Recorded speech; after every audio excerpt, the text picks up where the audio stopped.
Good evening, everybody. Welcome to the Southington Town Council meeting for September 13th, 2021. It is 7:01, and we are beginning. Madam Clerk, would you call the roll, please? Here. Here. Here. Here. Here. Present. Here. Here. I am here. Would we rise for our prayer and flag salute? Heavenly Father, tonight we pray for direction and courage. We need your help to define our path and the courage to walk it. We ask you for your continued blessing upon Southington and her people. Amen. Amen. Would you join me in the flag salute? I pledge allegiance to the flag of the United States of America and to the republic for which it stands, one nation, under God, indivisible, with liberty and justice for all. I would ask you to remain standing as we recognize two very distinguished members of our Southington community who have passed.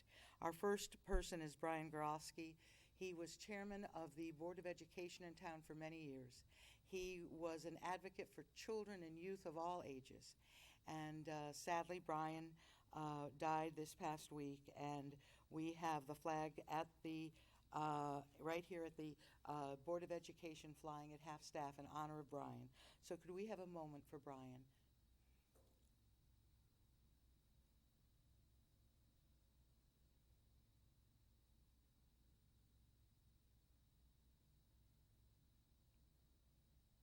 Thank you. The second person I wish to remember today is someone who blazed a trail in Southington for the arts. And Mary DeCroach lived a wonderful life here in town and wanted to share her love for the arts with everyone she came in contact with.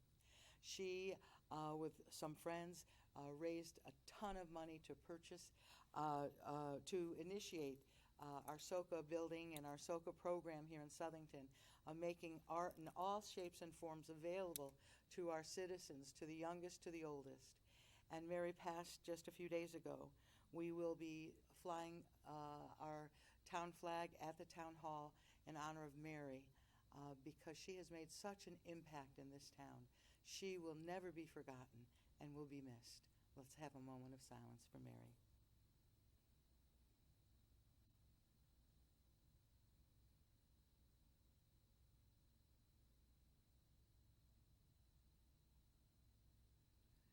Thank you, everyone.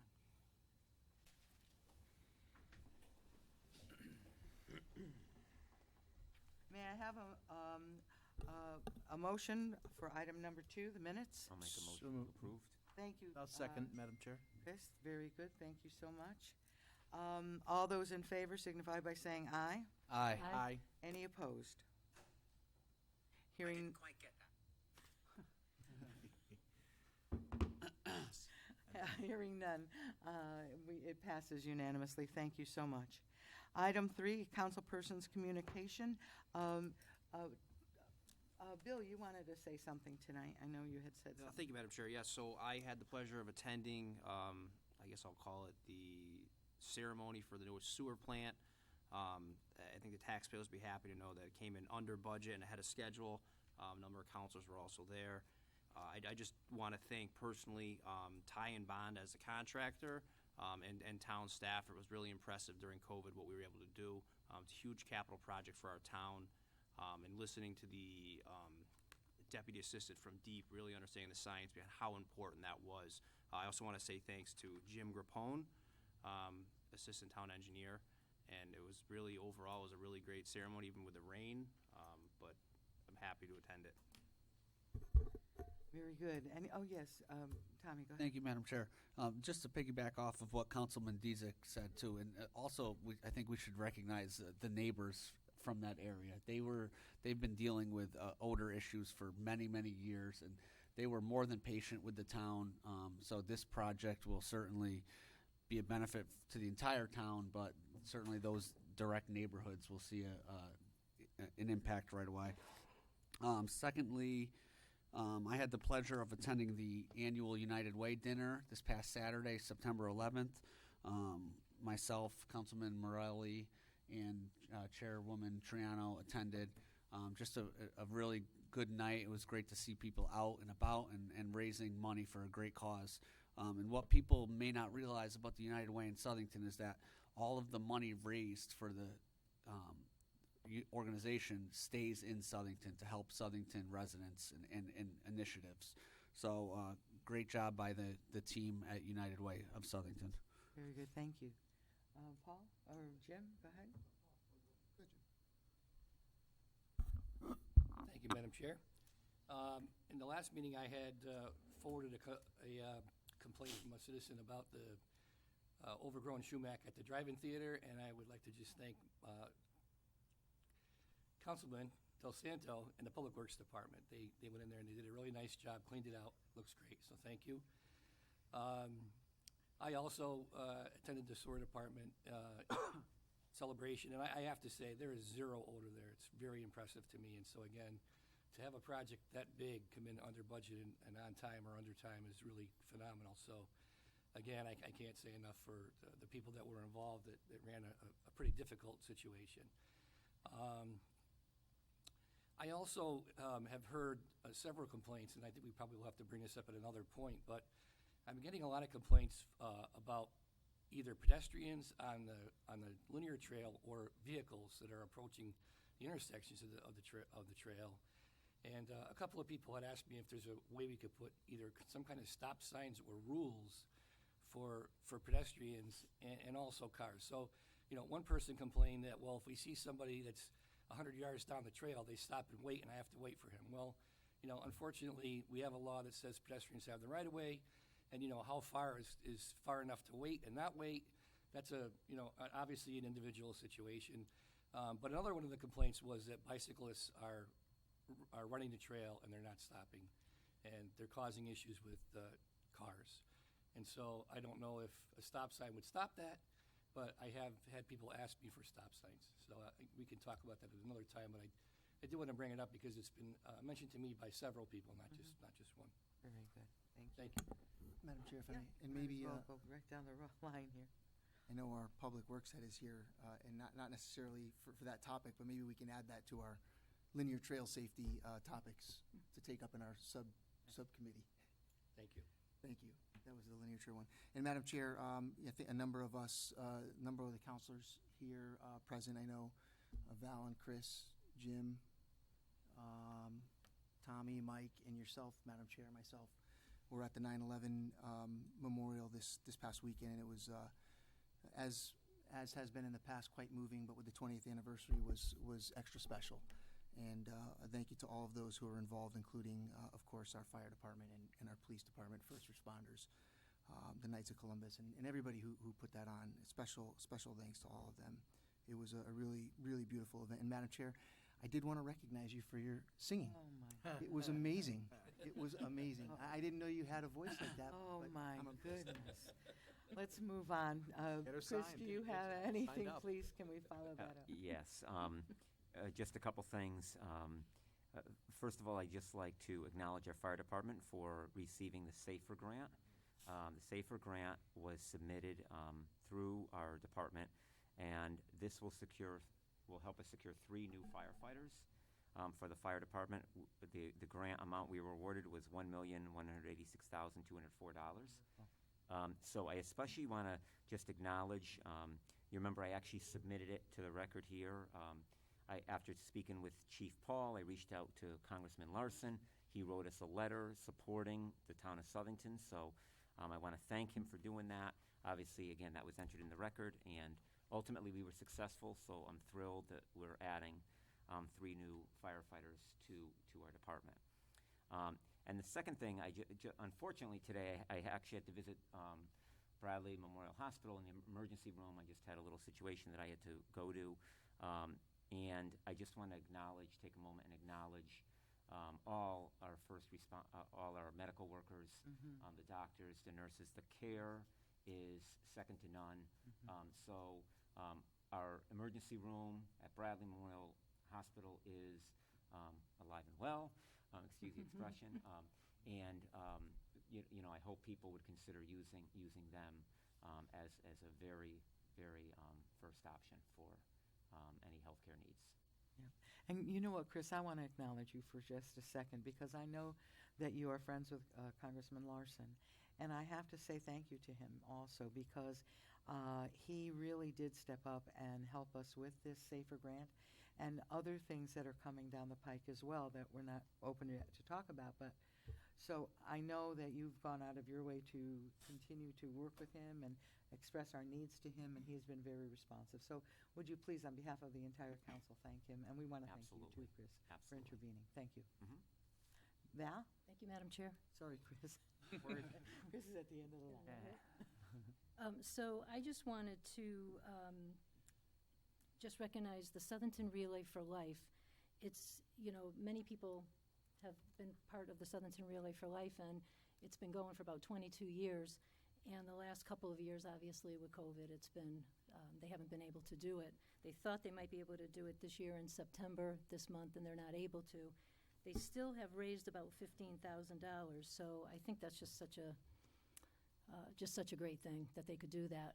So if you did want to contribute financially, you can do that. They have a website. I think they're trying to get the funds in by September 30th. If you can't, that's fine, but maybe be on the lookout for next year when hopefully they'll be able to do the Southington Relay. They've just raised so much money over the last 22 years, and it's just, in the fight against cancer, it's so important. And I just, Madam Chair, if I can, I had planned just a few thoughts that I'd like to read. Sure. If that's okay, thank you. So I wanted to take a moment to share some thoughts about my cousin, Mary DeCrose. I was so fortunate to be her cousin and to be able to have that family connection with her. I was also fortunate to be her friend and a supporter and to work with her on a number of important projects that had a positive impact on our town. A friend told me just recently when she heard that Mary was sick, she said, "Mary made our community beautiful." And I thought, how true that is.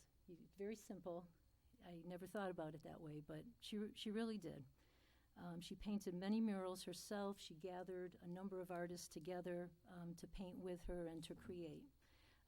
There will be another mural soon that she played a large role in bringing to our town. And I think it will be historic, and it'll be beautiful, and hopefully very unifying for our community. Mary often told me that she wanted to use art as a way to bring all people together, to unify them around a common project or a goal, to build them up, to connect with them, to teach them, and ultimately rejoice with them in what they were able to accomplish through the different forms of art and music. What a legacy that is, and I believe that she has left that to all of us. I encourage all of our residents in town, I encourage all of us who believe in the same values that Mary did to take some time, take some action to continue her legacy. I really believe it's the least that we can do, not only to thank her for what she gave to us, but to allow her bright light to continue to shine. So I'd really like to also thank David, her husband, Nick and Ani, her children, for sharing Mary with us and supporting her while she helped to make our Southington community a more beautiful place. May she rest in peace. Thank you, Madam Chair. Thank you, Val. That was beautiful. Thank you. Chris Poulos. Thank you, Madam Chair. I just want to take a moment to congratulate the Southington Public Schools for an outstanding opening of schools this past month. I spoke, and I have a 9th grader at the high school, new principal. We have a newly appointed superintendent as well, assistant superintendent. I went to the orientation, very smooth and organized, and the transition's been great. And also, my son is in 5th grade.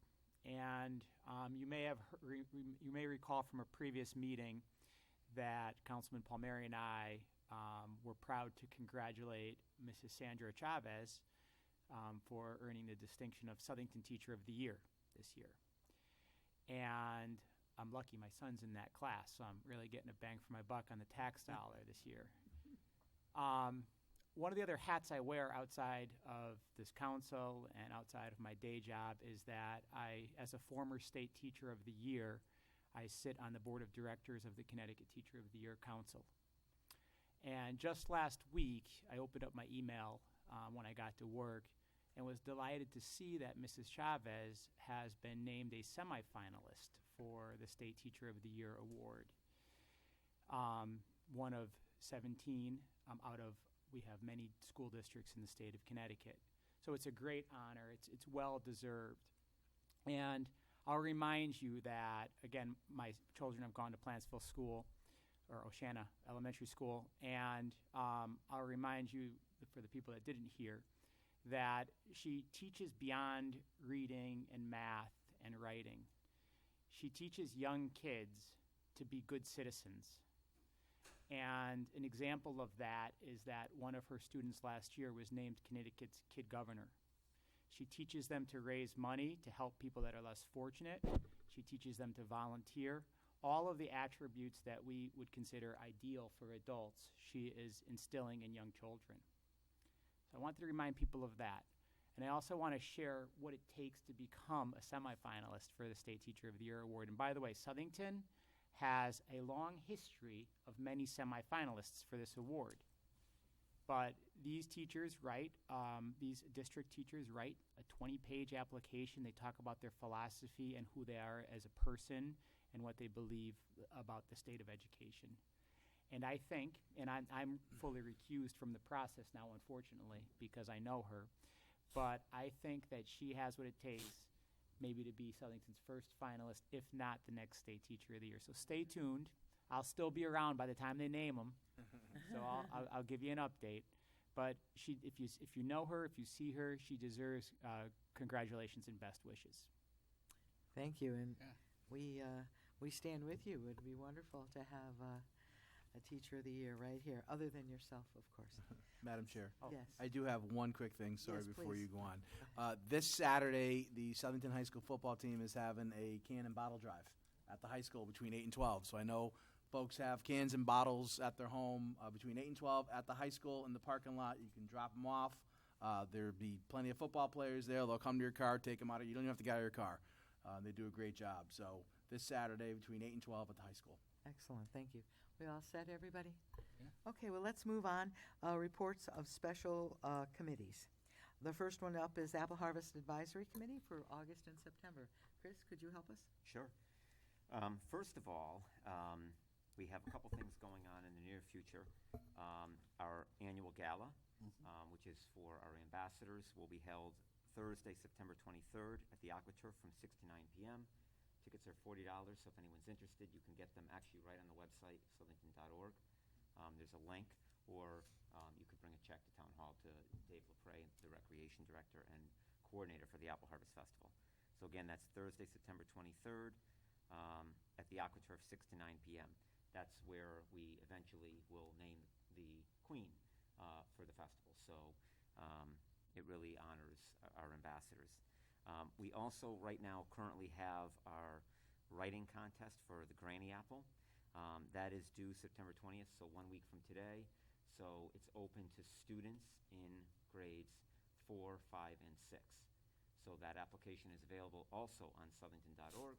If you have children or grandchildren that you'd like to encourage to write an essay for the Granny Apple contest, they can do that until next Monday. The festival's filling up. We have 74 booths total, so the festival is full. The booths include food vendors, business service vendors, and sponsors. So again, those booths are full. We have 42 arts and crafts vendors, but we're still looking for more applicants. So if anyone knows any arts and craft vendors that are interested, we still have openings for that. I'm pleased to say we have 17 sponsors this year. A nice breakdown. There's 6 bronze sponsors, 3 silver, 5 gold, 2 platinum, and 1 platinum plus. So we're in really good shape. Tom and I are very excited to be returning to an in-person festival this year after a year hiatus.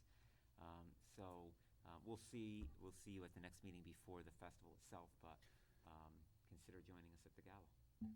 And just one additional thing, we are still looking for volunteers, and as Chris mentioned, the volunteer information, if you're looking to sign up, could be also be found on the website. And October 9th, it will be the big act for this year, which is Vertical Horizon, which was a national band from the early 2000s. And opening ceremonies, I'd like to invite the entire council, will be Friday, October 1st at 5:30 p.m.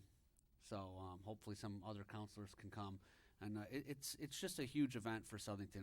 Yesterday I was at the Bethlehem Fair out in Bethlehem, and we're lucky to have the Southington Apple Harvest Festival free of charge, and it really makes you proud to see all the work that goes into it on a lot of different levels. So hope to see a lot of people out there this year. Great, thank you.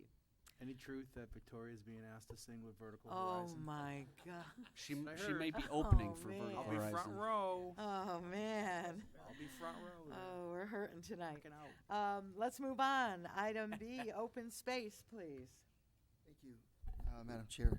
I'll be brief. We have a few items. We're going to talk about the Crescent Lake property adjacent to Crescent Lake later in the agenda, so I'll hold on that, as well as the Grassy Barn roof project. There is, for those who are driving by Grassy Barn, you'll see that there's a cleanup going on and some work being done on the barn, as well as the grounds to put a new fence up and bring some goats to the area. So hopefully we'll see some more activity there and promote farming in that area. On the leaf barn, that roof was approved at our last meeting or a meeting before, and we're scheduling that roof upgrade this fall. As well, on the leaf farm, there was a successful fundraiser for the Harvest Hoedown. I know a number of you also were in attendance there to promote the nonprofit organization there. So, thanks for attending. And for those who are interested in a flower CSA, if you're interested in the next couple weeks, the LEAF program has extended their summer flower CSA for 2 more weeks, so you can sign up for flowers if you would like to get them fresh from the farm. Go to the LEAF website. Last couple things, we have Michael O'Sullivan is a prospective Eagle Scout, and he is was approved to do an upgrade on the fence at the Pleasant View site right next to DePaulo Middle School. So the fence along the street there is going to be replaced starting in the middle of October, and he's doing that as part of a fundraiser for his Eagle Scout. And he did a fundraiser at Grace's Diner this weekend, so thanks to everybody who came out. And speaking of DePaulo, the last item is that the middle school, Chris, is doing the vegetable program there each week. So please ensure you have an opportunity to get out there to buy your vegetables. We still have a number of weeks left in the fundraising program for the middle school students, and that's on Wednesdays? Each Wednesday at the farm there next to DePaulo. So please consider getting some fall vegetables there each week from now until the end of the season. So exciting, Chris, to have the kids. Yeah, go ahead. I can just add one thing, just an update that falls under open space. If you remember a couple weeks ago, I mentioned we're looking at putting solar on the leaf farm, the other leaf farm, Right. not the one we just approved. So just to update the council and the public, all the site visits were completed at this point, so now we're moving on to the next phase. So just to keep you in the loop, the site visits are done from the solar company, and now we're moving on. Very good. Okay? Madam Chair, and as we mentioned, the solar project is no cost to the taxpayer. So that is, it's going to lower the bills on site, but it's not going to cost the taxpayers any money. Terrific. Thank you. That's Thanks, great. Chris. Thank you. May we have the sewer update, please? Public Works. Oh, I'm at. I crack sorry. one joke about your singing, and all of a sudden There you go. You're off the can't give my agenda. report. Okay, Public Works. I do have a few things to report. We were fortunate to have Officer Lanza come out and give us a really good presentation about some of the science that he believes is behind some of the accidents that are happening on Prospect and West Street.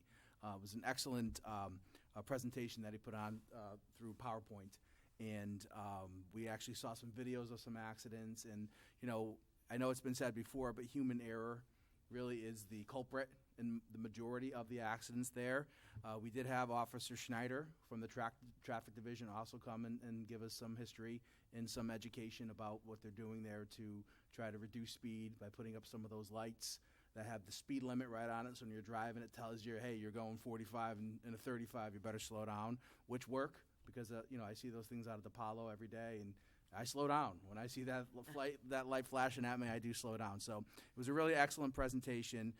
Chris Poulos and I kind of put our heads together, and maybe we could do a little bit more. So more to follow on that, maybe at our next next Public Works meeting. Bokeh Wedge Transfer Station.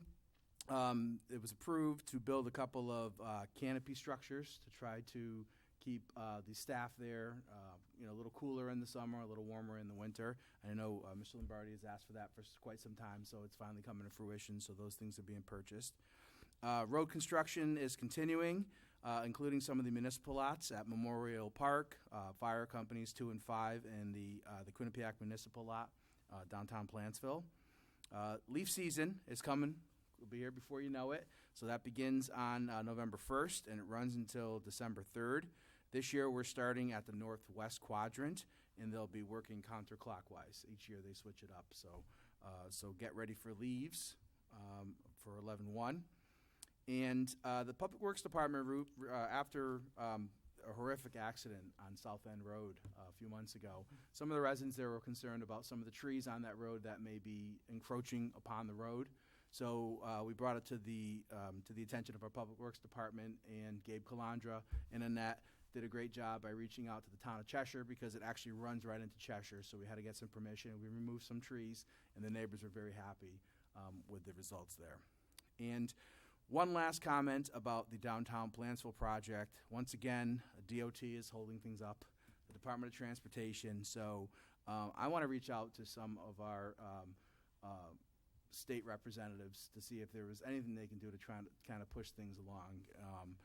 I know they were down because of COVID, but they've been back to work for over a year now, and it seems like we're getting the same excuse, that DOT is holding things up. And not only that, is they're adding things to the checklist. When we think we're done, oh, no, now we have to do this. So it's all understandable. We're going to do what's right and make sure that it's done the right way.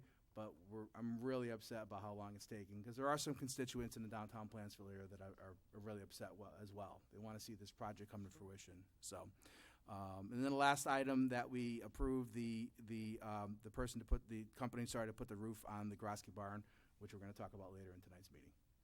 Very good, yeah. I have a quick question for Councilman Del Santo. Do we have an idea on the leaf schedule, when that schedule will be released to the town website? A couple weeks? I don't know for sure, but I would imagine we still have about a month and a half to go before it begins. Yep. But at our next meeting, I'll make sure I make a note, and we'll get that schedule up there ASAP. Yep, because we usually get a lot of questions on where's my street. Usually you try and release it about 3 weeks before. 3 Usually weeks, about Mark? 3 4 weeks before, yeah. Okay, so first or second week It's ready to go. of October. So more to follow at our next meeting. I'll make sure we bring that up. Very good, thank you. Thank you, Madam Chair. Madam Chair, can I just ask a question? Yes, of course. Mike, have they given, for the Plantsville reconstruction, like, any idea of a The- date? Yeah, let me see, look at my notes here. I got the minutes this morning. There's checklists that have to go back and forth. And every time we think we're done, they come back and say, oh, no, we forgot to do this, or we didn't do this, or this has not met their standards.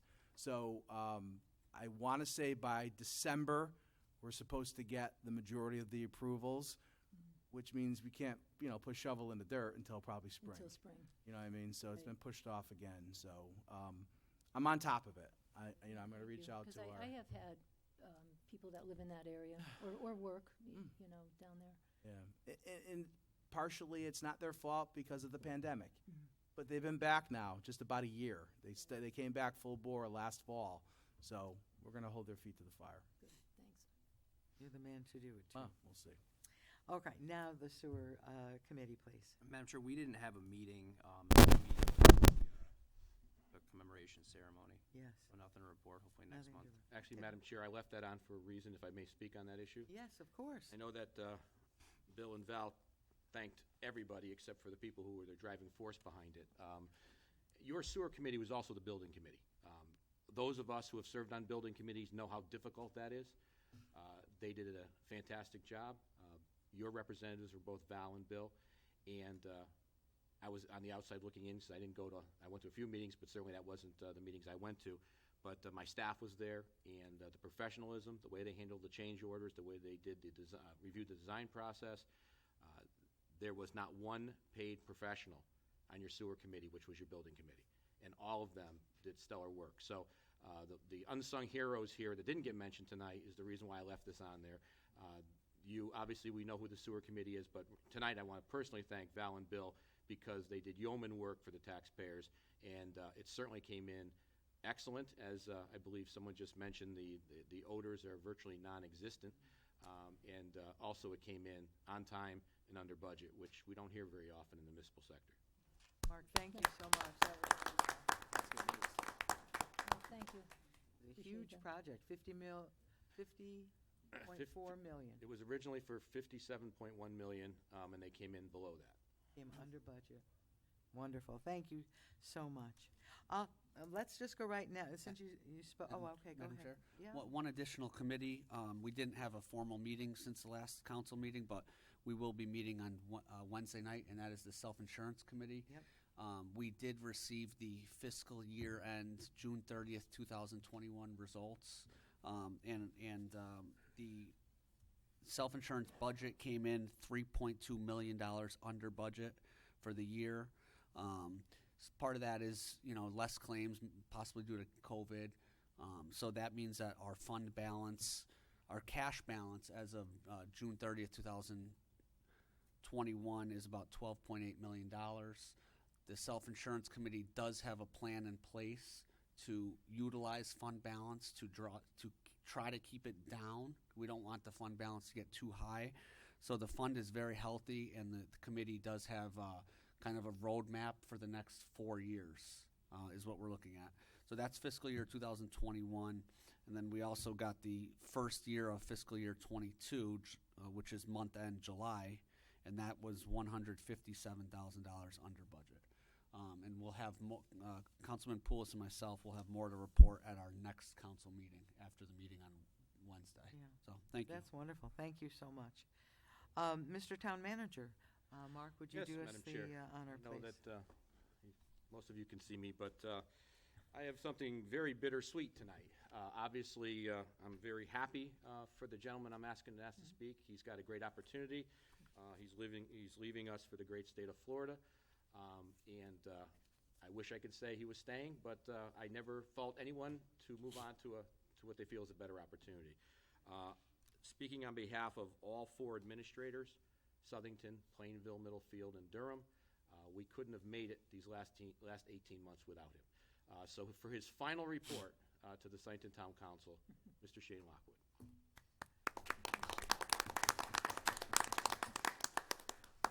Thank you very much, Mark. Thank you for the nice words.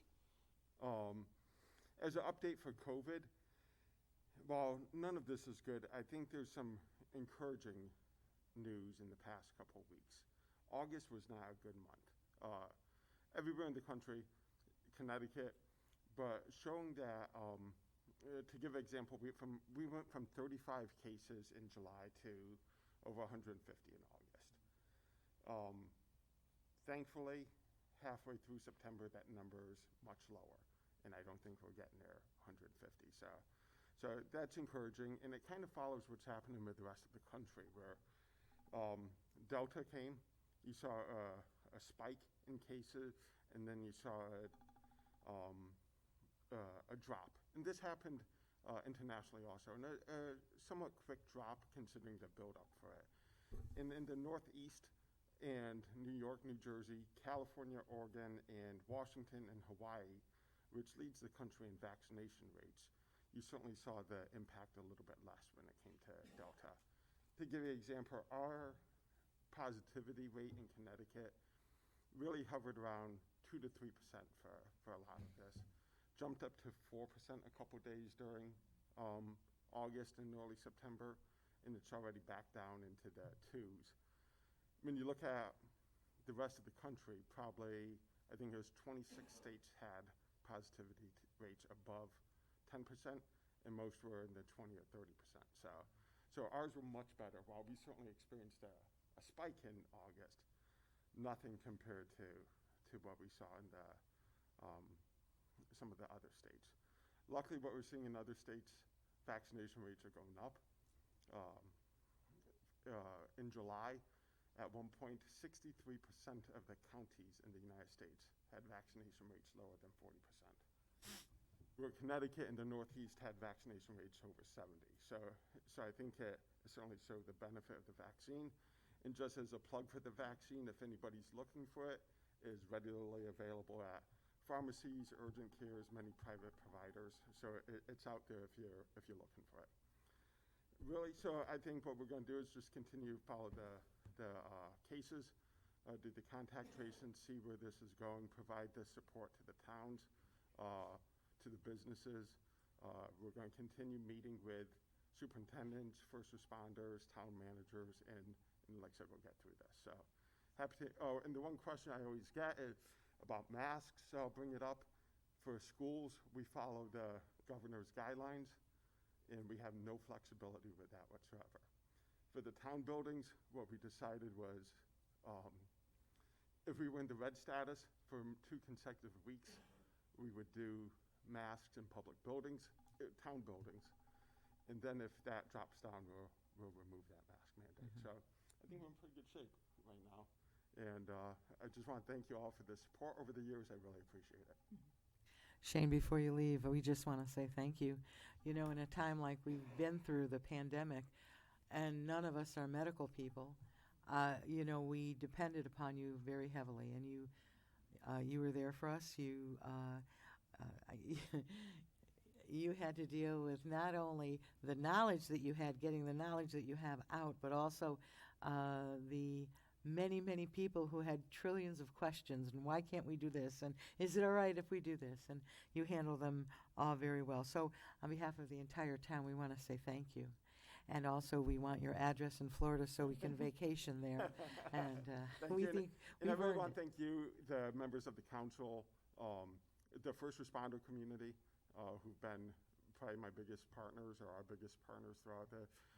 It's really been a team effort, and I think it's shown in our approach. I want to mention this, Shane, because I won't get a chance later, but when the pandemic hit, most of you know that I am a consultant with Southington Care Center, and we were devastated. We were not prepared to get hit the way we were. None of us were in Connecticut. There was a lack of masks, a lack of gowns, a lack of things that we needed to take care of people. And then I got the call from you. It said, meet me in the front of the building. And you provided thousands of masks and hundreds of gowns that we needed to take care of our people.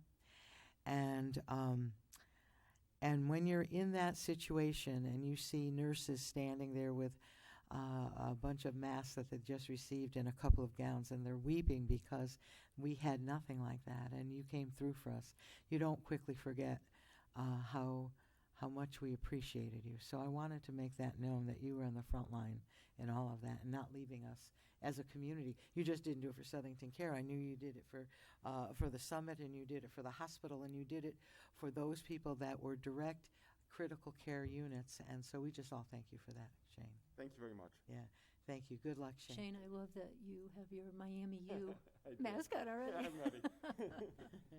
I know Chris wanted to. I just want to add on, we will miss you. I want to thank you for 3 things that I've mentioned this before. First of all, thank you for your willingness to get back to us, you know, especially if I needed things on the Board of Ed side as well, or the town side. You certainly have always been willing to do the research and get us the answers we need. Second, I want to thank you for being so detail-oriented. Obviously, this is critical to have all the facts. And third, that ties into the third thing, which is how you handle things with a calm demeanor. You didn't get overly excited. You know, you tried to walk us through what the next steps are and how to handle things appropriately. So I want to thank you. Florida's lucky to have you, and we'll miss you. Great, thank you. Thank you. Thank you all. Thank you. Oh, Jim, did you want? Okay. Next, Madam Chair, I'd like to welcome my newest department head. She is the new Director of Planning and Community Development. She's hit the ground running, and I hear nothing but good things from developers and staff. Mary Ellen Edwards, would you want to come up and just, and she's going to be asking for something tonight, too, so we're already, she's hitting the ground running by already requesting something from you guys. But just briefly about yourself, and then we'll go Pay him on. for the intro? Did you pay him for the intro? Of course. You can push that down. Yeah, the story of my life. Hi, it's nice to meet all of you. Thank you for having me. As Mark said, I've only been here a couple weeks, and I'm definitely getting my feet wet. I'm not sure I've hit the ground running as much, but I'm getting there. I've met several of you. I've met several of I've met the entire Planning and Zoning Commission. Everybody's been very supportive. The staff members, I mean, it's, the ones I've met are extremely dedicated, very knowledgeable, and they've all been willing to help me any way I need it. So, and then sitting here tonight, it makes me know that I made the right choice. I've heard some very, very good things here. The thing with the little girl was amazing, so that was super sweet. So I'm just really looking forward to it, and anything I can do to help support the town, and I'll do my best. So. Thank you. Thank you. It's good to have you. I'm going to ask Mary Ellen to stand up there You're for a second for welcome. the next thing on the item, if I can move on to the next thing. Okay. The town of Southington, as all towns, are required to do an affordable housing plan by June 30th of 2022. The town has the money in the budget, but I think on our second day, Mary Ellen calls me up and she says, there's grants available for this. So anyway, you know how I love Welcome. grants, so I said I said to Mary Ellen, give me what I need, and she says, well, we have to go in front of the council and get a resolution. So if you can briefly explain what the affordable housing plan is and why do we need one? Essentially, 830G is the affordable housing section of the general statutes. 830J is a section that requires that every town has a municipal plan, an affordable housing plan, and that you update it every 5 years. Many towns across the state have been working on them over the last year or so. So we're required to have one. They have offered grants for these. I think the max is $15,000. So essentially the plan is the town's way to ensure that you have a plan for providing your affordable housing. Every town is supposed to have 10%. I know a lot of towns struggle with that number, but the plan is the way for the town to show how we're moving forward towards meeting those affordable housing requirements.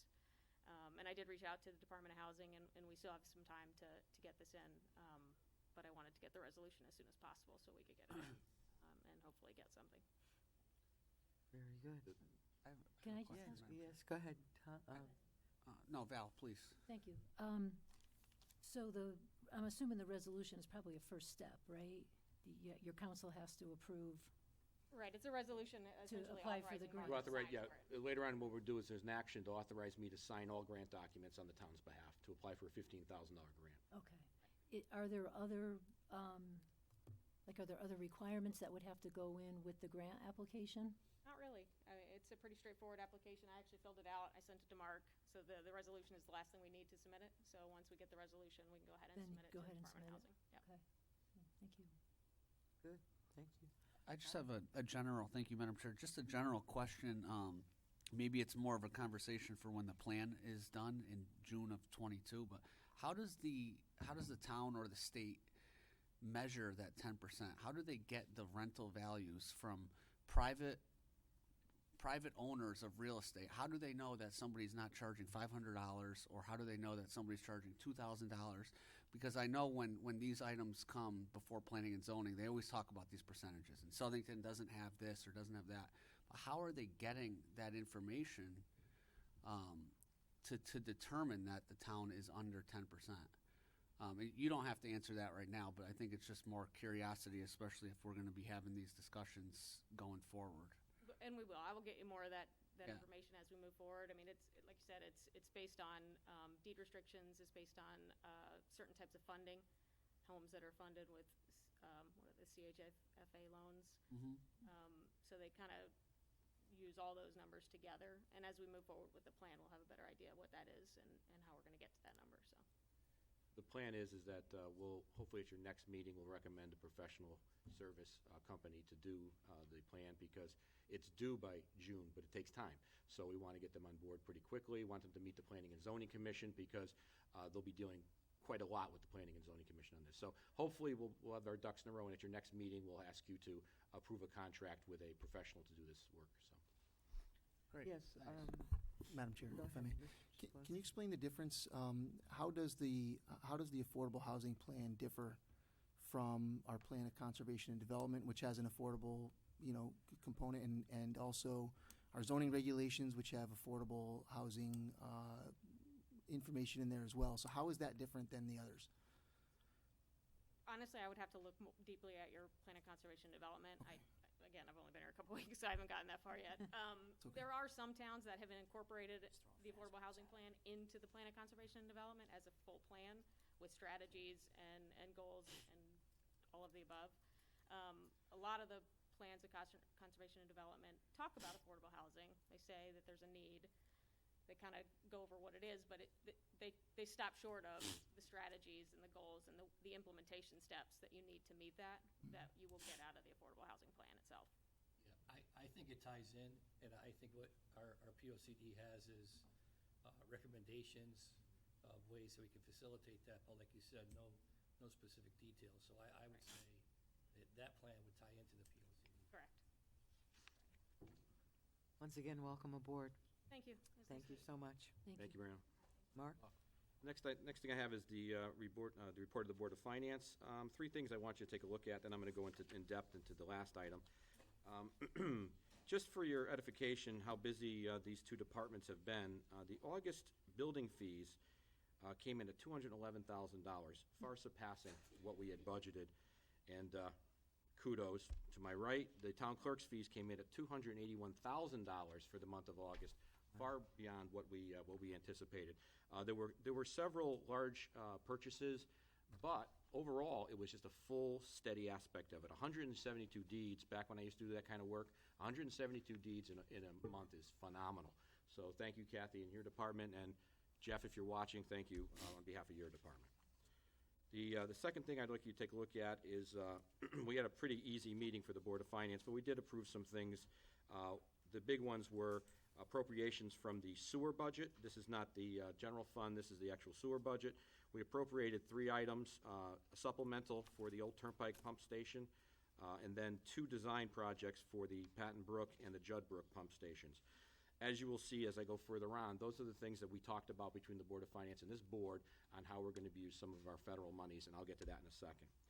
The last thing I want you to take a look at is the carry forwards. The Board of Education has requested and received permission from the Board of Finance to carry over $1,035,234.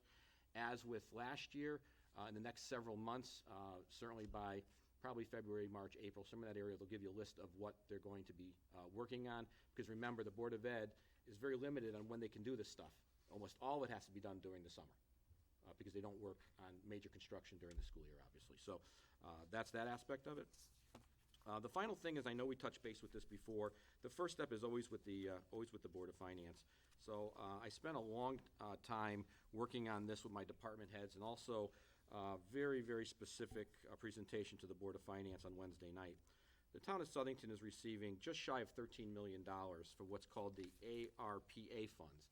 That's the funds you hear about, the 2 different numbers, the $4.5 million, and then you had the number you got from the county.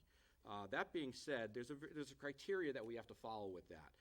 When we decided, the Board of Finance and this board decided that certainly we don't want to do programs that last longer than the funding, because that's the last thing we want is to have a cliff.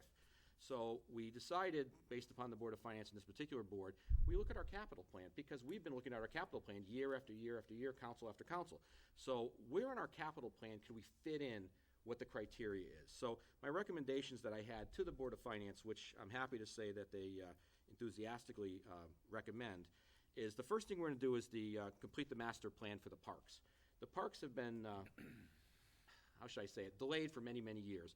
We started a six-phase project. We're doing phase 3 right now. Phase 4, 5, and 6, instead of doing over the next 3 years and using the unfunded fund balance, we can use this money for the tune of $1.8 million. So instead of doing this over the next 3 or 4 years, we can truncate that and do it all within a 2-year period, or 2.5-year period, which is required under the funds. So that's number 1. Number 2 is, in 2023, we planned on redoing the pool at Recreation Park. Those of you, my kids are not that small anymore, but those of you who remember bringing your kids there or going there yourself, the pool is tired. It needs a better day. That's why we put it off for 23, because remember 22 is for the Board of Education, we put it off in 23, and there's another item that was on for 23, which I'm going to recommend that we also spend money on. So we would redo the pool and the pool house for $1.54 million. The next aspect of it is something that actually most people don't even know we're required to do. MS4 is a required permit from the state of Connecticut. That is every bit of our surface drainage in the town of Southington. Picture that. Every road, every town building, every public access way has water on it. It has to be treated per a permit called MS4. That requires a lot of money and requires certainly a lot of time. We're required to do several things. What the state did not do is they didn't put a time frame on it. So to be perfectly honest with you, my two predecessors and myself have been putting just a minimal amount of money toward that per year. So we're stumbling slowly toward getting it done if we ever get it done. So sitting down with our Public Works Director, who is here tonight, we talked about how surface drainage, which specifically is mentioned in the funds, that it should be used to protect the water quality, and this is one of them. So she recommends, and I recommend, and the Board of Finance recommends to you, that instead of waiting 20 years to get this done, let's do it, get it done right, and that figure, and you see, and there's a whole explanation in here to see, is about $2.5 million. That covers all the drainage basins that we fix piecemeal. This would be a whole program where we can get them done. So that's that aspect of it. The other one is seemed to be very popular with the Board of Finance and especially the Fire Department. Our finance director, during one of her meetings, during her association, found that in this here we can also buy public safety equipment. As you know, one of the things we need badly in this town is a new ladder truck. Our current ladder truck that we use, I believe, is 20 years old or thereabouts. So we've been keeping it together. I have it, and of course, you've had it on your capital plan go to referendum in 23. That being said, along with the pool, that being said, this gives us the opportunity to use this money and therefore not have to go to referendum on that part of it, and we could buy it now instead of waiting another 3 years for it. So that one there. Also, we have a great partnership with the water department. It's not part of the town. We do help them for bonding, et cetera. But one of the things that's said in the statute that you could partner with other utilities. So I asked the previous superintendent to give a list for me on what they're currently working on and what falls into the criteria. What I was actually surprised about is that they are currently still working on their lead removal. A lot of the joints in our systems are lead. So as soon as I saw that, I said, well, that fits right in the criteria, quality of water, et cetera, et cetera. So I'm recommending, and so is the Board of Finance, that we authorize payments to the water department for that specific purpose, which they have a $3.5 million plan. We want to contribute $900,000 in two payments over $450,000 each period. I know that the new superintendent, who's coming at your next meeting to be introduced, was very happy when I informed him that this morning that he was on, or their department was on that list. So they're very grateful about that. The next item is something that we've already approved of, but we still have to come to you every time we have these pump stations. It isn't like I have carte blanche. Every time we do a pump station, we have to come in front of you. You have to approve the company. You have to approve the budget. You have to authorize that it comes out of this particular funds. Those are all in there right now. We have the estimates in there based upon the design aspects of it. And I mentioned that if any of these items, including the pump station, comes in less than budget, I also put a catch-all in there. We are in year 2 of a 6-year, $300,000 payment for the town's radio system. We bought a state-of-the-art radio system a year and a half ago, and I thank Deputy Chief Billy Palmera, who worked really hard on that. And we've been paying that on a yearly basis using our capital funds in our budget. So if there's money left over, we'd like to use it for that. So that being said, it's an all-encompassing aspect of it. I know that you just got it on Tuesday, I think I sent it to you. Board of Finance saw it a little earlier than that, and then we worked on it on Wednesday. So what I want to do is just give it to you right now, but the fact of the matter is that there's nothing that needs to be done from you right now except to say, Mark, you're out of your mind, we're not going to spend the money on this. I'd appreciate if that was your opinion, but in this particular case, each one of these things, as with all capital, would come to you with a specific vote except for MS4. And I would need a specific vote for the water department when it comes that time period. MS4 is the money that, because we're going to have contracts on that, so there's probably more than one vote we're going to need for you on that. So the fact of the matter is that right now towns are working on what they're going to do with this. I believe that we made a smart decision 2 months ago when we discussed how we're going to do this.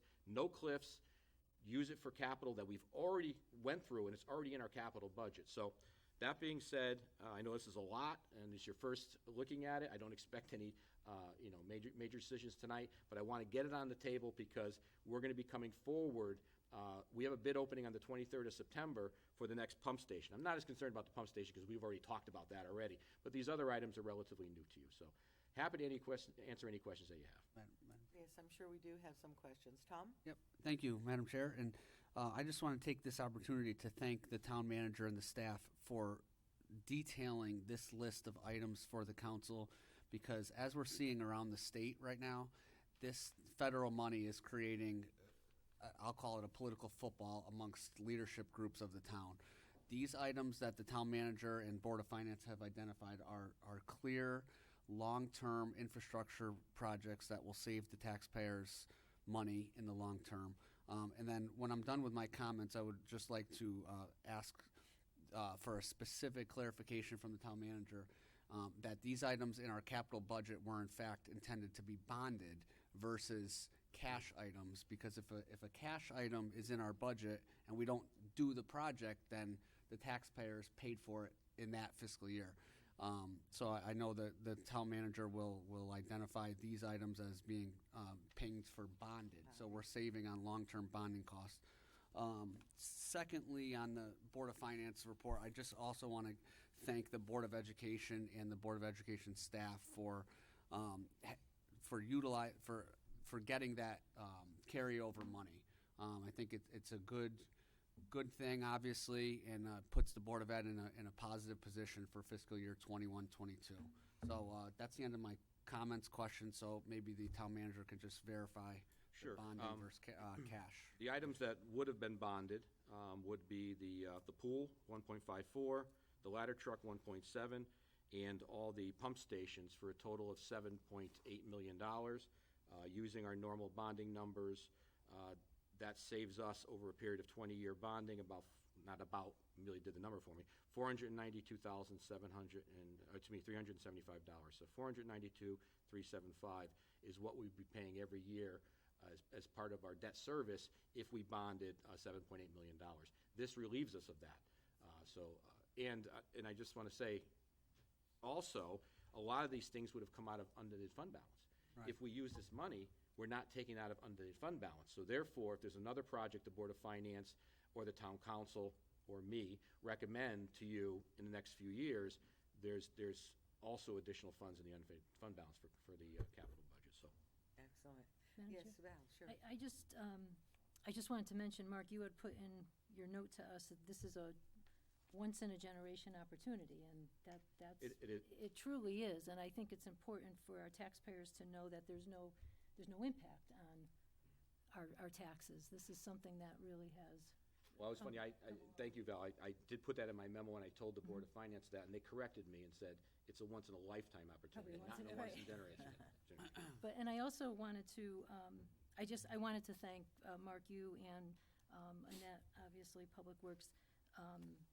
The memos that you put together are excellent because it really helps us to understand. Just a question, like on the pool, like the recreation pool, you had put in there, the company's going to determine if it's strong enough. So if it isn't, then this will be just reworked a bit. Correct. Right? And then that has to come in front of us. Yeah, well, the contract, whatever happens on any of these contracts, have to come in front of you always, because although the money is there, I don't have the authority to sign a contract unless it goes in front of you first. But thank you. Excellent job. The MS4 is a little different because, remember, that's done on a daily basis, cleaning out, changing stuff. Right. So that's more of a thing between myself and the director. But obviously the big ticket items have to come in front of you. And I also have to, it's going to be required that your vote include that the monies from the federal government be used for this project as part of your vote, because like everything else, I'll be audited on all these projects. Well, maybe not me. Somebody's going to be audited on all these projects. One of the things I think which is so incredible is that by the utilization of these funds in the way you've outlined tonight, that every resident in the town benefits. It's not a focused kind of this particular group or that particular. Everybody benefits from purchasing and putting this plan into action. Thank you, Mark, for all of your work. Are there any other questions or comments? Then let's move I'm sure on. there's going to be more to come as we go on this. But the next item, actually, I'm very pleased to say, Southington has a very good relationship with Plainville. In fact, it's been our sister city for many, many years. We've helped each other in almost every aspect of it. Coming out of a CCM meeting, I had the opportunity to discuss with their town manager, a gentleman named Robert Lee, about areas around Crescent Lake. If you remember, Robert Lee and myself worked with, I think, you, Victoria, when we talked about the Tilcon issue. So we were all together on that part of it. So anyway, he came to me and said that he was being approached by Plainville Water. They own 48 acres of land right up against our property at Crescent Lake. He felt that although there's obviously some need for Plainville, I immediately said, well, there's a great need for Southington because we want to make sure we protect what I consider our crown jewel of our open space, which is certainly Crescent Lake and the 300 acres there. So that kind of started the conversation, and Plainville Water did agree to meet with us. We talked about how something could work, a partnership between Southington and Plainville. And then, of course, I called up Paul, and I met with Paul. And Paul got a tad excited, if you know what I mean. So Paul and I started doing thoughts and that. So what finally, and it's kind of, and I'm going to explain it slowly, but what finally we agreed to do, and your documentation's in there, and I know the first time you heard about this was an executive session probably a year ago. Things take slowly when COVID happened. They agreed to sell the property, they being the water department, agreed to sell the property for $325,000. We said, well, we'll offer you $300,000, but if we get a grant, which would be a joint open space grant between Southington and Plainville, which my staff and Bob's staff are currently working on, then the price would go to $325,000 because they're taking the risk on that part of it. So I went to Paul, and Paul went to the Open Space Committee, and we said for $150,000, which would be our half of the $300,000, which is the most the town will pay. It may pay less if we get an open space grant. We would protect 48 acres, which is on the upland side of Crescent Lake. Not that they're ever going to put a massive subdivision there, but I do believe that the last thing you want to do is go to Crescent Lake and see 4 or 5 houses sitting up hanging over the lake. Nobody wants that. So I gave it to Paul. Paul took it to the Open Space Committee. Came back and told me that things look good. I went to Plainville. Plainville Council also agrees things are good. We agreed that obviously the access is from Southington. You can't really get there from Plainville. So we agreed, like always, Plainville's people can access the property, and we, of course, can access the property from ours. That already takes place because Crescent Lake is open to the citizens of the state of Connecticut. It's not just us. So anyway, I want to thank Bob Lee and the Town Council of Plainville for working with us on this. I think this is beneficial to Plainville. And, of course, Southington. It does 2 things.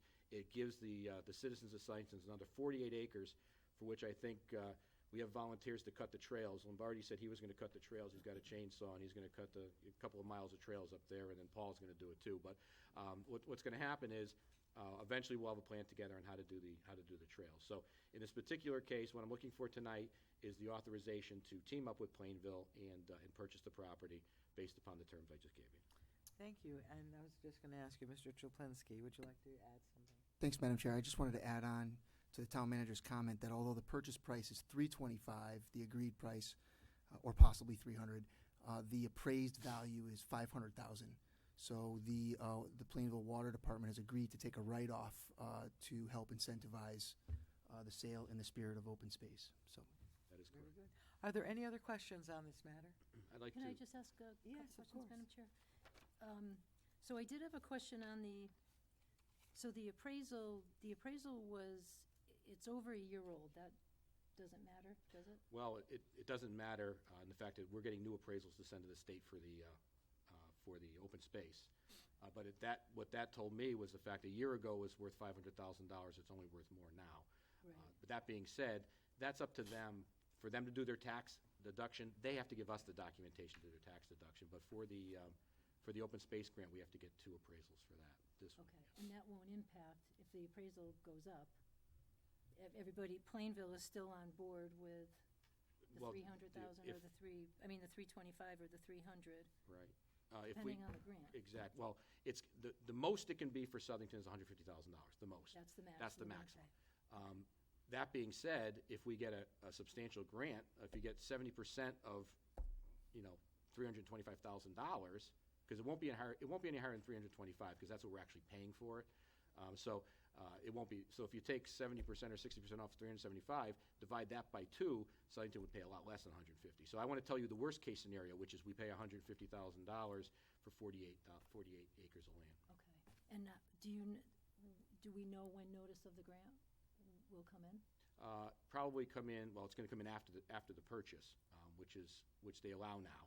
Okay. So we do the purchase first, and then we go from there. All right, and then just one other question. So Tilcon they own property adjacent, right?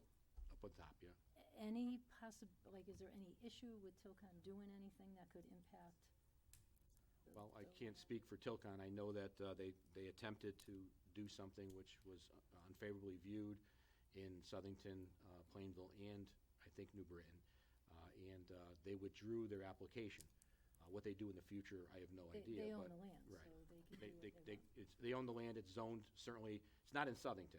This Tilcon's Right, land. So so- they're Plainville and New Britain property.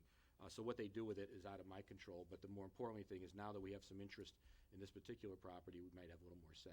Okay. Thank you. Yes, Jim? Along that line, I just wanted to comment that if you look at an open space map for the people in town that either pay attention or don't pay attention, the town of Southington owns or controls a lot of land in that corner of the town with the building rights to Patton Brook and the Novex orchards, Crescent Lake and the surrounding property. And I think that 40 acres is really strategic, and I think that anything we could do to enhance our holdings in that area, we need to jump on it. And we looked at the property where the Circle K farm was and took an opportunity this year to grab that. And so again, that's a very strategic piece of Southington that we're trying to preserve and make it even bigger and better. So again, I commend Plainville for allowing us to do that co-deal. I think it's a really great thing. Thank you, Mr. Morelli. Any other questions for the town manager? I think I took enough time. I think you did, but it was all good stuff. Hearing no further questions, let's move on to item number 6, the town attorney's report. Thank you, Madam Chair. First item today was, we got a request from Southington Sportsman Madam Chair, Association. I'm just going to recuse myself from this one, okay? Oh, yes, sure. Hang on just 1 second, No please. problem. No problem. Go ahead. Thank you, Jeremy. The lights, too. All right, so we got a request from the Southington Sportsman's Association for the abandonment of Whitman Road. For those who don't know, Whitman Road is off of Mount Vernon Road. Basically, this road only serves the Sportsman's Club, as well as it gives us access to the Southington watershed that's up there. So this letter was written to the town, the request.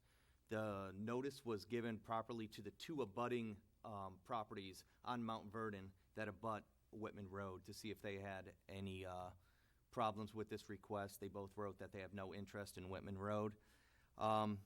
This request was run by the engineering department, planning and zoning, police, fire, and the water departments.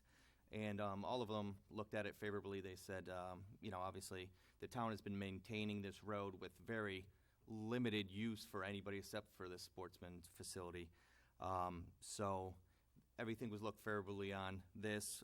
There's a couple caveats to this. Obviously, if the town did abandon this road, we'd want to make sure we still have the access rights to get up to our watershed, as well as the Sportsman's Club has agreed to maintain the road, maintain the drainage there.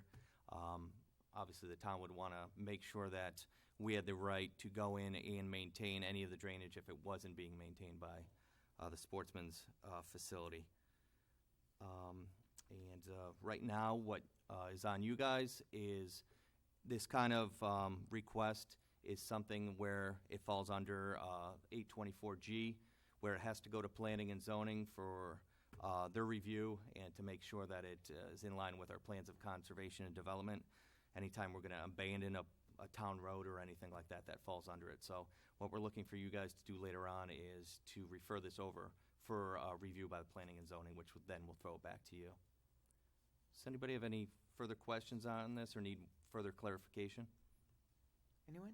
I- Yes, go ahead, Mr. Morel. Jeremy, are there catch basins on that road for drainage, or does it drain down to Mount Vernon? May want to ask our Public Works Director here. Mostly the drainage there's a head wall, a small amount of piping, but it's basically a swale, an open swale that comes down the side. I believe there are some catch basins, but they're at the bottom. They're towards Mount Vernon Road. So we would still maintain that. I don't see the club able to vacuum out a catch basin. I mean, it would be in our interest to step in that case, because that obviously empties into Mount Vernon Road, which is remaining a town road. That's I think why that, and I know we've talked about this, that the standard language was put in there, but in this particular case, since it's minimal and they would never have the ability to do it, I think that the town should maintain the right to do the drainage. Good, thank you. Sure. Oh, one more question in that, sorry. We just repaved that like a couple years ago, or It was recently? a little longer ago than that. I actually redesigned it. I've been here 13 years, and I think I was only here a couple years, so maybe it was 10 years ago or so. Time goes by so fast. I know. I feel like it was yesterday too, but it's in good shape. But it's probably about 10 Yeah, years. so I would give or take. just say maybe you want to add a little language that says that we expect it to remain in that kind of condition, because prior to that paving, that road was really rough, Mhm. really rough. It was. Other than that, I don't see any issues with it. Very good. Any other questions for the town attorney? Okay. Hearing none, we're going to move on. Madam Chair, I was just requested to give a brief update on recreational marijuana in our town. Oh, And what's well, been going we on are- since we the last definitely meeting wanna that we hear it. went, that we had here. So just, I'm going to be very brief on this. I'm sure you read it in the paper, but we just want to update the public just in case anybody didn't see it. At the last Planning and Zoning meeting, Planning and Zoning Commission passed regulations banning recreational marijuana sales in the town of Southington, as well as dispensaries. In conjunction with that, the deadline has passed for the referendum signatures to be submitted to the town of Southington, town clerk for certification. It was 30 days before, and I think we discussed on record that we'd like to have it maybe a week and a half before that 30-day deadline that was set by the statute, so that we wouldn't inundate our town clerk. But that effort was abandoned a couple weeks before that deadline anyways. So there will not be a referendum item on your election in November. Chris, go ahead. Not that one, it will be the library. No, not on recreational marijuana. I just have, does this board have any role at this point in time based on the Public Works, or the Planning and Zoning Commission's decisions and votes? Really, the Planning and Zoning took this over and decided which was within their rights to have these regulations. So I don't think there's really any action by the town council that's needed. At this, for that particular situation.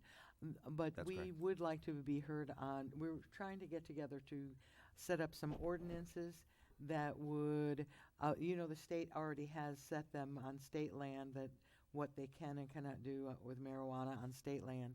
And we would be able to do the same ordinances or similar ordinances that would protect our citizens in Southington. And so in the next couple of meetings, it would be good if we had a little workshop or a little time to talk about things that we feel are important to maintain our parks, our public gathering places, our restaurants, and so that one person's right to indulge does not prohibit anyone else from having to have a problem with it. So we need to be conscious. So we're looking to, I'm personally, and I think I share this with most of the council, is that we're looking to set up some ordinances so that that we can enforce what we feel is appropriate for the town of Southington. And so in the next few weeks, not our next meeting, but the one following, perhaps we can have a discussion on it. Both sides, I think, Chris, would be good if we had some thoughts on it. We could present it together and maybe come to a consensus. And we can at least start there with some basic ordinances that we feel are important to maintain Southington. and it's a working document. It can be added or changed or however we feel the council, whenever, can make whatever changes they need to do. But I think it's important, and it makes everyone on the same page. We all know what's going on, whether you decide to smoke marijuana recreationally or not. We are on the record as saying these are the areas that we feel we should not have marijuana.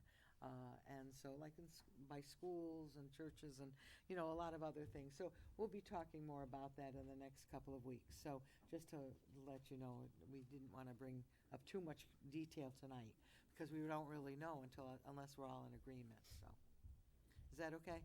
Chris, okay? Chris, okay? Everybody okay? Okay, very good. I believe that's it. We are going to be moving into public communication. Our first order of business, so I want to just let everybody know we have a large group here today, and so it's good to see you here. We're glad when you're here, and we're here to listen to you. Before we get started, I just want to say that when you come to the podium, we would ask that you would give your name and address. You'll have 5 minutes to speak to us. And we would ask that we would tell you that we are going to be respectful of you, and we would hope that you would be respectful towards us. We're here to listen, and we want to make sure we understand you, and so we would ask you to be respectful. 5 minutes. We're going to start tonight because Mrs. Slipsky has a petition, and Mr. and Mrs. Slipsky are here, and are there any other folks that are involved in this petition with us? Okay, very good. So we're going to have Ellen present the petition, say a couple of words, and then if you would like to come up and add anything, you are more than welcome to do that, so we can do it all in one section. So we're going to start that way. All right, Ellen, why don't you come on up? Yep. I would like to thank the town council for giving me the opportunity to speak to you tonight. My name is Ellen Slipsky, and my husband. Madam Chair, folks are saying they can't hear her. Ma'am, talk right into that microphone. We don't want to miss a word. Hear me now? Yeah, a little better. Thanks. Outside voice. My name is Ellen Slipsky, and my husband and I live at 80 Melcon Drive, and we've been there for 38 years. I'm here to present a neighborhood petition on truck traffic on behalf of the residents living on Curtis Street, Lazy Lane, and Melcon Drive. This petition is all about safety and the protection of the public. We are encountering a significant increase in commercial truck traffic over the past several years. These trucks include trash haulers, trucks carrying dumpsters, semi-trucks, trailer trucks, 18-wheelers, various oversized trucks that are heavy, and box trucks, dump trucks, landscaping trucks, and etc. These trucks are traveling to and from the businesses located on Lazy Lane, Triano Drive, Curtis Street, which has businesses on both ends, and Queen Street, and they're also cutting through our street, Melcon Drive, to get to Lazy Lane or Curtis Street.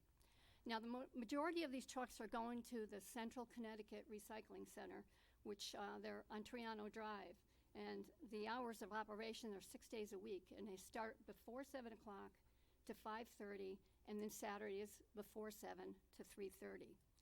Now, we the residents should have a voice regarding the commercial truck traffic that is being approved to travel through our neighborhood. And these types of trucks are not only dangerous, but they're noisy. Our neighborhood has been established for years. It was quiet. It was with minimal traffic. It was safe until the businesses were established. Now our streets have become a truck route, which have now become unsafe, and this is unacceptable to the residents. We also have a problem with trucks and cars not following the speed limit. Lazy Lane and Curtis Street are in a populated neighborhood. The streets are narrow, country roads with no sidewalks, and are now unsafe because of this truck traffic for pedestrians, especially children who walk to the bus or are waiting for the bus, and to walk or jog, or anybody cycling, or walk a dog. What I don't understand is why the town didn't take into consideration the truck traffic, the route, and the impacts to the neighborhood when these business applications were approved, especially the Central Connecticut Recycling Center. Last year there was a Southington Citizen article that announced an expansion of the Connecticut Recycling Center facility. And with the expansion, they will be allowed to process up to 545 tons of waste daily. And what that means is they're going to be having additional large trucks coming through our streets. And they need these trucks to handle the volume of the trash and transfer it to other plants in the region. And these larger trucks will become more unsafe because they can't stop as quickly. Now, I'm going to give you an example. On Curtis Street, there's a hill that you have to go down, and if an 18-wheeler truck goes down that street, which it does, it goes into the other lane onto oncoming traffic, which is unsafe, and also if someone's walking on that street. A trailer truck recently went on Milcon Drive, our street, and went onto the grass on the sidewalk and had made property damage. But if somebody was walking, they could have been hurt. And if you're walking, and I walk every day, if you're walking on the streets, Curtis Street or Lazy Lane, and a truck comes by on the same side of the street, you have to jump on the lawn so you don't get run over. Or sometimes a car's coming and the car has to stop and the truck has to go on the other side not to strike me.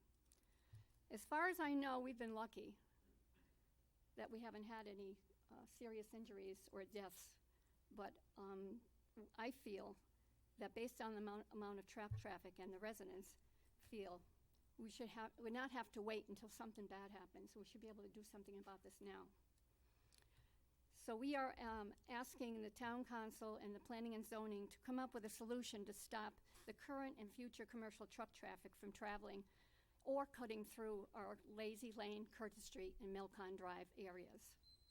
And I also want to mention that the residents have sent letters, phone calls, and their signatures to the town council and the planning and zoning members. So Ellen, you have a petition there of your Yes. neighbors and friends. So what I'd like you to do is submit that petition right now. That was the sound of your 5 minutes. Submit your petition to Kathy Larkin. She's our town clerk. I have received perhaps copies of that petition, but I would rather have your petition as being more up-to-date perhaps than mine. And also there's a few letters in here that some of the residents have sent me. So I'm going to submit that, but I want you to submit that right now to Kathy so she Okay. has that, all right? Thank you very much. And thank you for your time. Thank you. If there's anyone else who wishes to speak concerning this matter, yes, please come. My name is Stan Slipsky. I live at 80 Milcon Drive. I just want to add to what my wife said. As you're walking on Curtis Street or Lazy Lane, if two of these trucks are coming in separate directions and they meet, we have to run to the lawn. They can't fit two trucks on Lazy Lane or Curtis Street. The streets are narrow, no sidewalks. It's very dangerous walking on these streets. Okay, that is a big issue for everybody within our own neighborhood. You know, it's just the streets are just too narrow for these guys.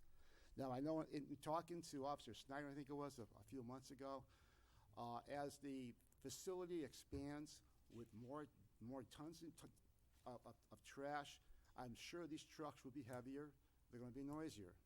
Now, I can't speak for how the roads were constructed, but he told us our streets were not constructed for with trucks of that weight.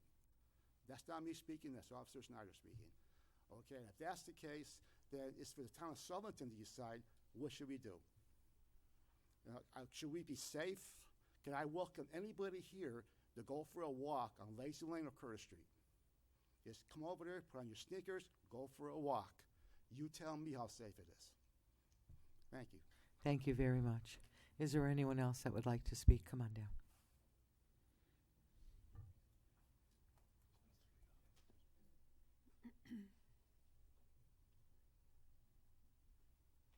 Name and address, please. My name is Jean Furlong. I reside at 450 Lazy Lane and have lived there for the past 8 years. The purpose of my presentation today is to support our neighbor's petition presented by Ms. Slipsky and request the town's support to reinstate prohibition of commercial truck traffic on the residential section of Lazy Lane and direct commercial truck traffic towards Queen Street. We purchased our home 8 years ago, and we were very aware of our proximity to 84, but that was not a concern. My husband and I were more concerned about the industrial zoned section of Lazy Lane and what it would mean to us in terms of local traffic. Our real estate agent pointed out the no through truck sign and assured us local traffic would not be a major concern. Those signs no longer exist, and it is unclear when or why they were removed. Over the past year, there's been a significant increase in truck traffic compared to when we moved in. On weekdays, precisely between 7:50 a.m. and 8:05 a.m., you will regularly see McCabe moving trucks and Snap-on tool trucks pass by my house. Throughout the day, there are multiple companies whose trucks pass by, including HQ garbage trucks of various sizes, 800 Junk Bear, and various landscape haulers with various types of debris. My daily trip to the mailbox can be hazardous given the traffic and the speed of these trucks, and I'm also concerned for many of my neighbors who have small children. The truck traffic is very noisy and disruptive and presents a hazard for a street that is narrow with bicycle and pedestrian traffic. I request the council to reinstate prohibition of truck traffic in the residential section of Lazy Lane and direct the traffic to Queen Street, provide signage, and support our petition. Thank you. Thank you very much. Is there anyone else that wishes to speak on this matter? Yes, please come.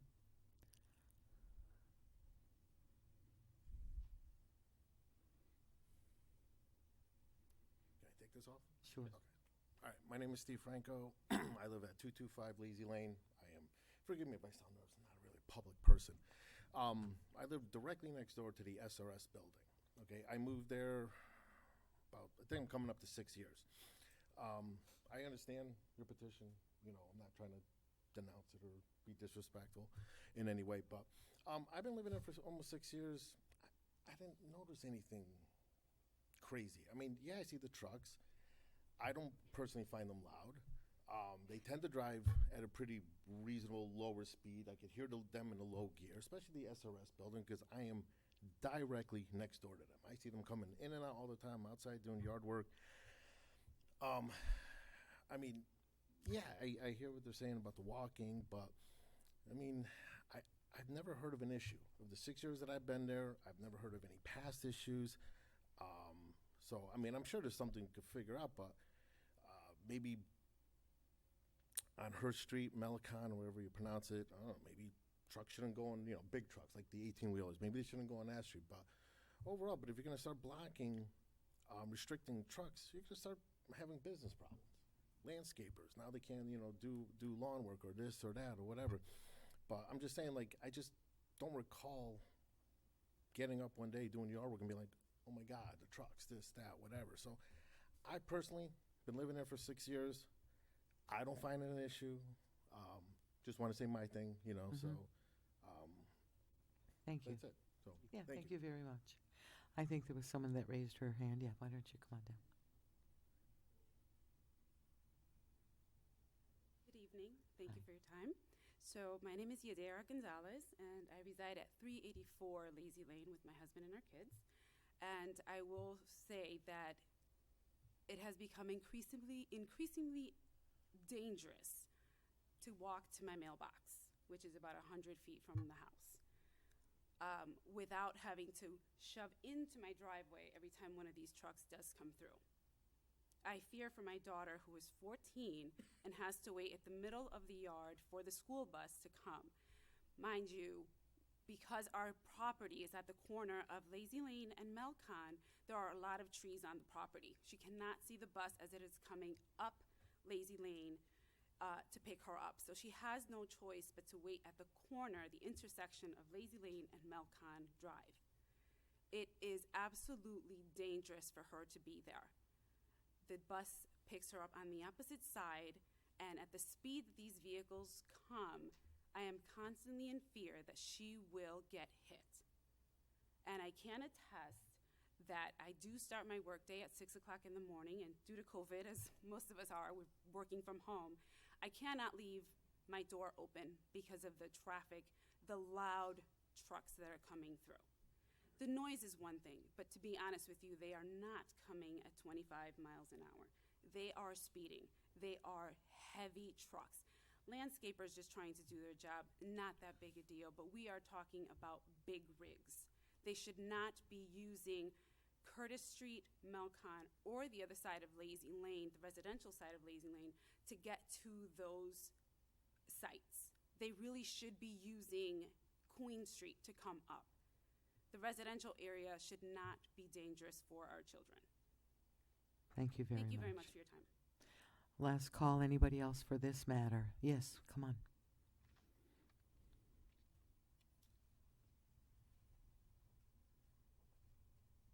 Good evening. My name is Valdi Wojcik, and I live at 305 Lazy Lane. I wanted to speak specifically about the amount of noise that the passing traffic is generating. I live the second house from the top of the hill, and can't help but notice every day the heavy trucks carrying heavy loads laboring up the hill, and I'm right at the top of that. So at times it feels like living at the beginning of a runway with jet engines blasting.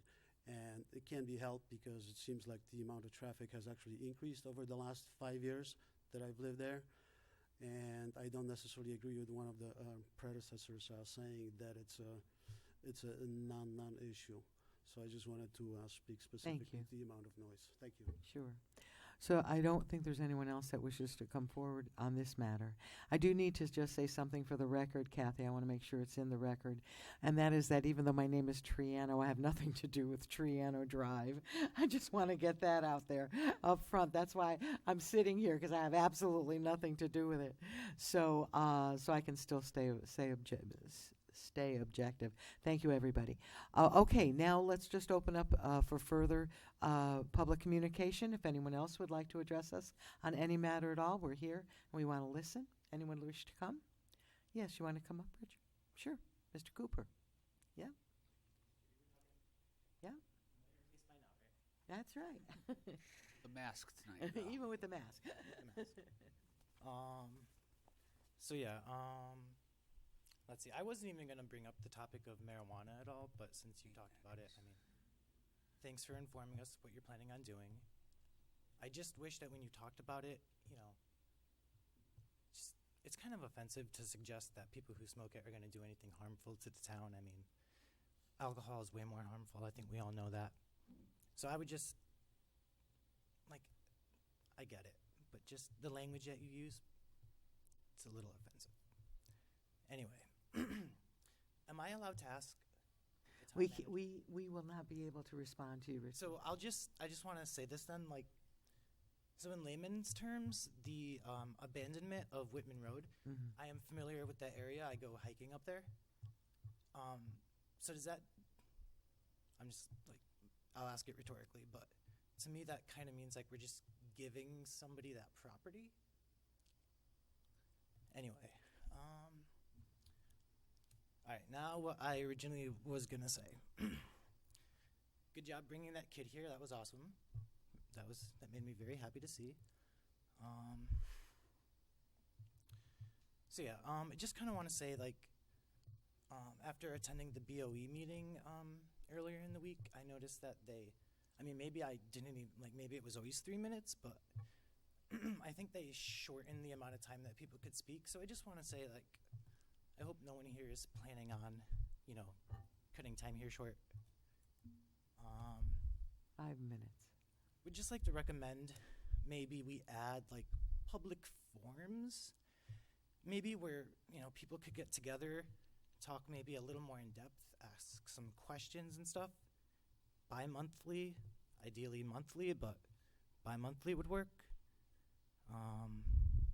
You know, it would give citizens an opportunity to be heard in a less formal setting. You know, I think this setting probably drives some people away, you know, it intimidates them a little bit, especially going on record and having to stand this podium, especially younger people.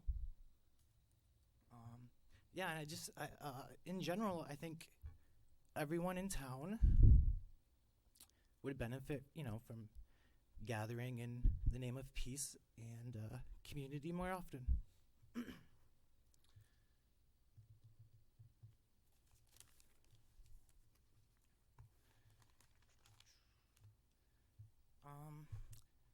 I'd be remiss if I didn't just bring up the fact that it is election season again. It's nice to see some of the candidates here. It's too bad they're not all here. I don't think it's that hard to make it. I understand life happens, but I've barely seen any of them, so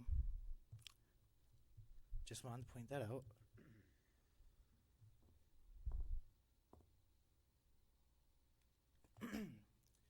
Can somebody just tell me how much time I have left? I probably. Total of 5 minutes. So, I'm not sure. There's been a lot of moments of silence recently, 9/11, and I understand people on this board and elsewhere in government have lost people, and, my condolences to everyone. And, of course, that's always hard. I know it's never easy to take a loss. But, September is Suicide Prevention Month, and not too long ago, it was Overdose Awareness Day in Connecticut.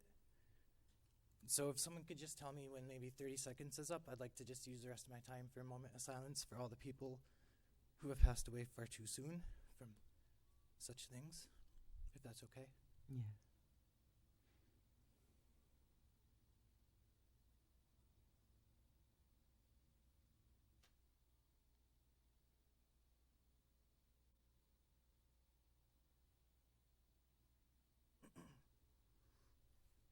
Thanks for hearing me out.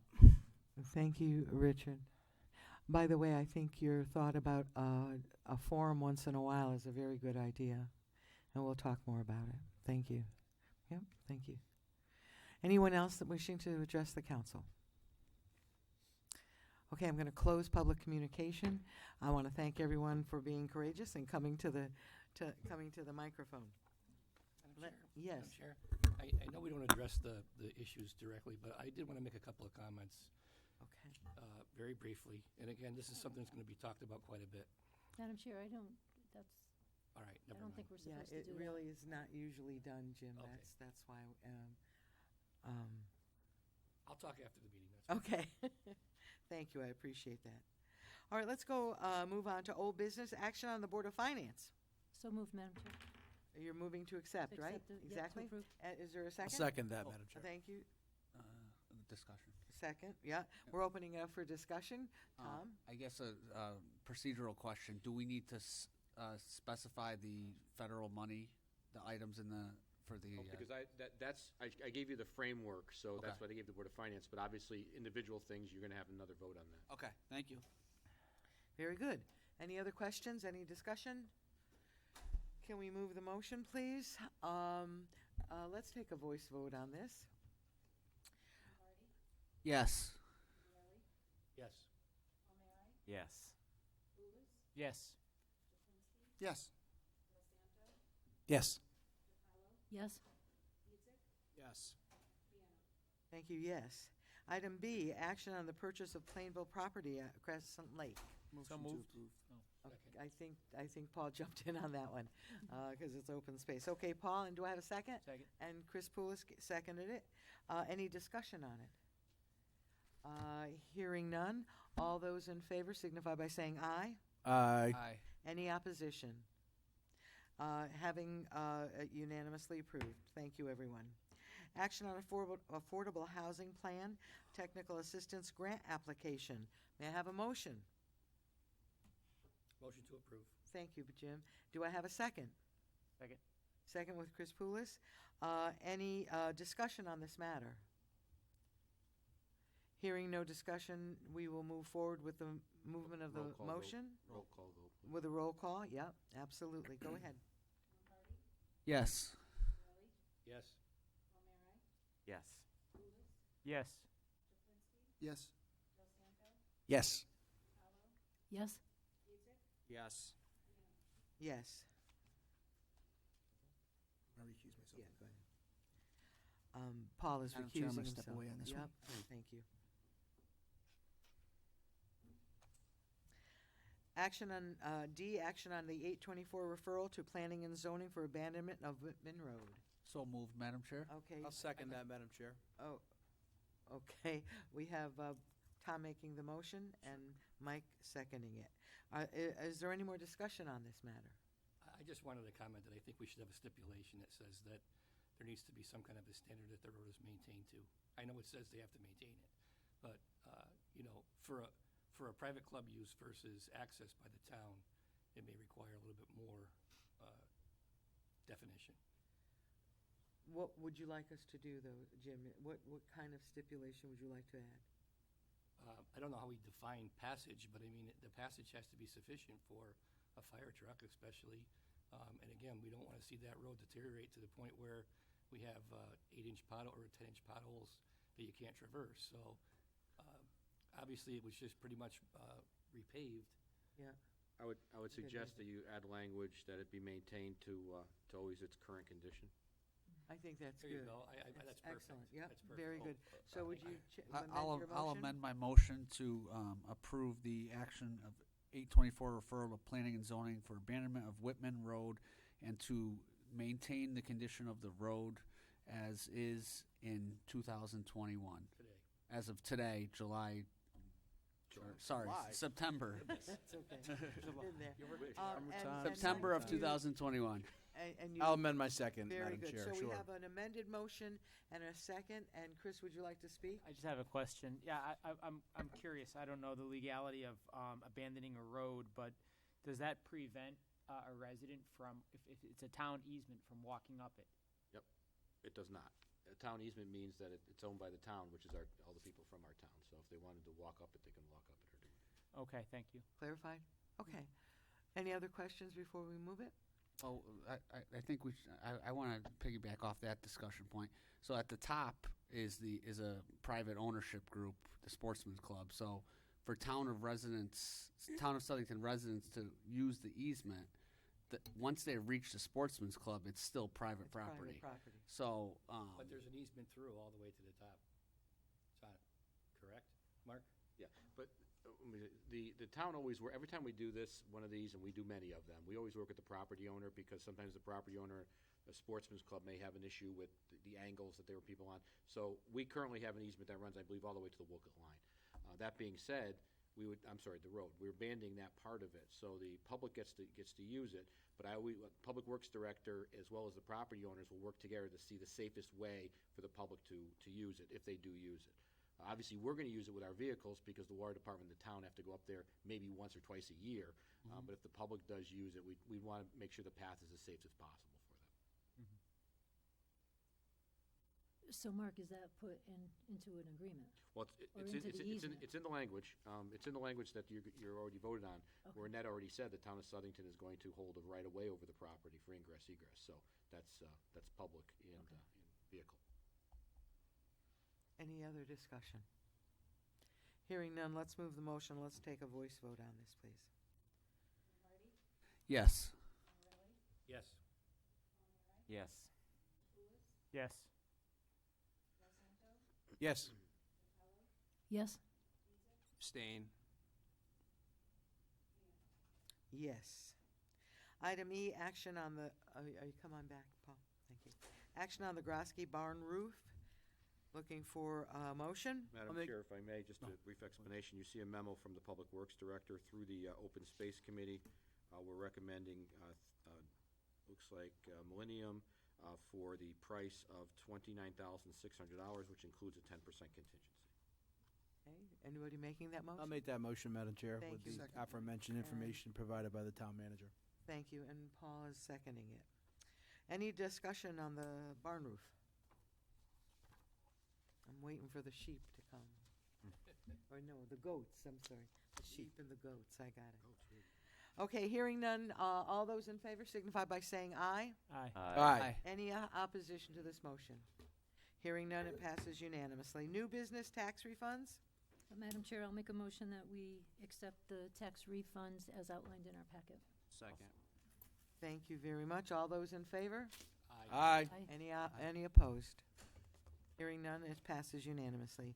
We have two appointments. The first is the Seed Commission, which is 5 members, a 4-year term expiring 2025. The Seed Commission only gathers very infrequently.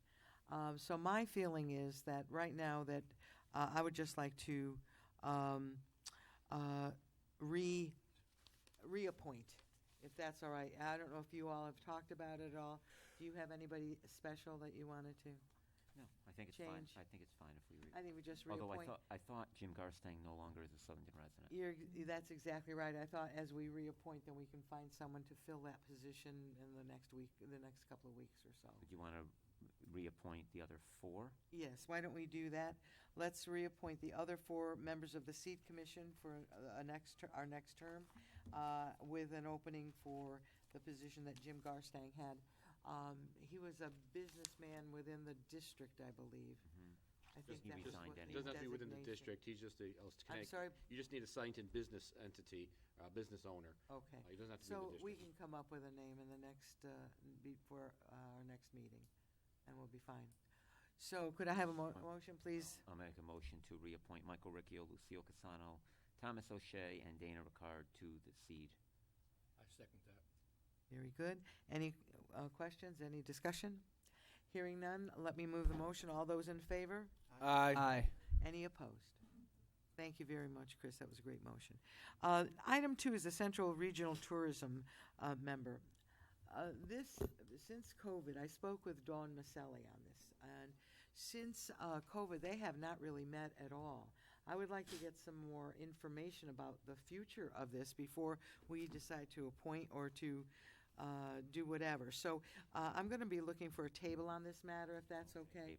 Because there's no point in putting someone on a committee that's not going to meet, you know? So somebody mentioned, okay, Chris, thank you. Do I have a second? And Jim, thank you so much. All those in favor? Aye. Aye. Any opposed? I want to thank everybody before we adjourn for being here, and we appreciate your input in the government of this community, and I want to thank all our council members. It's always an honor to serve with all of you. Thank you so much. Good night, everyone. So moved. All those in favor? Aye. So moved. Thank you. Good night, everybody.